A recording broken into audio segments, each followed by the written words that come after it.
2일에 이 전 대통령 재산관리인으로 알려진 이병모 청계재단 국장이 재판에 넘겨졌습니다.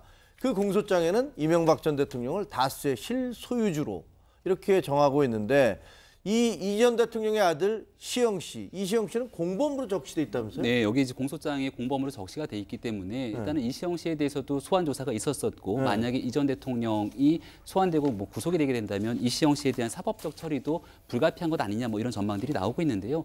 그러다 보니까 그동안 이시영 씨가 해왔던 여러 가지 행동들에 대한 얘기들까지 보도가 되고 있는데 특히나 다스 같은 경우는 이동영 씨가 지금 이명박 전 대통령의 큰형의 아들이죠. 이동영 씨가 실질적인 권한을 행사하고 있는 과정 속에서도 중간중간 와서 여러 가지 행동을 보이는 모습에 굉장히 좀 은폐되는 모습들이 늘 연출이 됐다. 그러면서 여러 가지 서명을 하게 되는 과정에서도 본인의 서명이 서명 때마다 계속 바뀌는 모습들을 볼 수 있었다라는 얘기가 이시영 씨가요? 네, 이시영 서명을 계속 바꿔요? 서명이 계속 바뀌는 내용들이 있었다라는 겁니다. 자기 사명인지 어떻게 알지? 막 그렇게 써. 네, 그러니까 그런 사인이라는 건 또 일정해야 되는 건데 결국은 본인의 신분이나 신원이 노출되는 것을 꺼려했던 것이 아니냐라고는 주변인들의 진술이 계속 나오고 있는 건데요.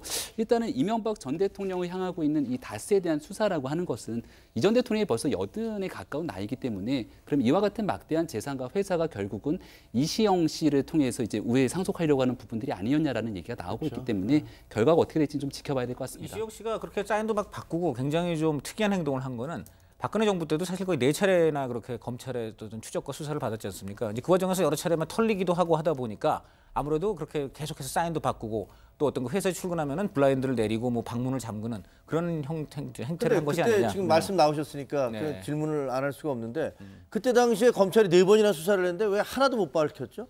글쎄요, 그것은 뭐 검찰이 뭐 스스로 아마 왜 우리가 그렇게 못 밝혔는가, 그리고 이번 검찰에서는 왜 또 그것이 밝혀졌는가, 뭐 그것에 대해서는 검찰 스스로가 당시 해당 그런 검사들이 한번 밝힐 필요도 있지 않겠는가. 그러니까 검사들한테 좀 물어봐야 될 것 같아요. 네. 왜 그때 4번이나 했고 아무것도 안 나오는데 그 다음에 이렇게 줄줄이 나오는지 잘 모르겠는데 정권이 바뀌면 이렇게 뭐가 달라지나?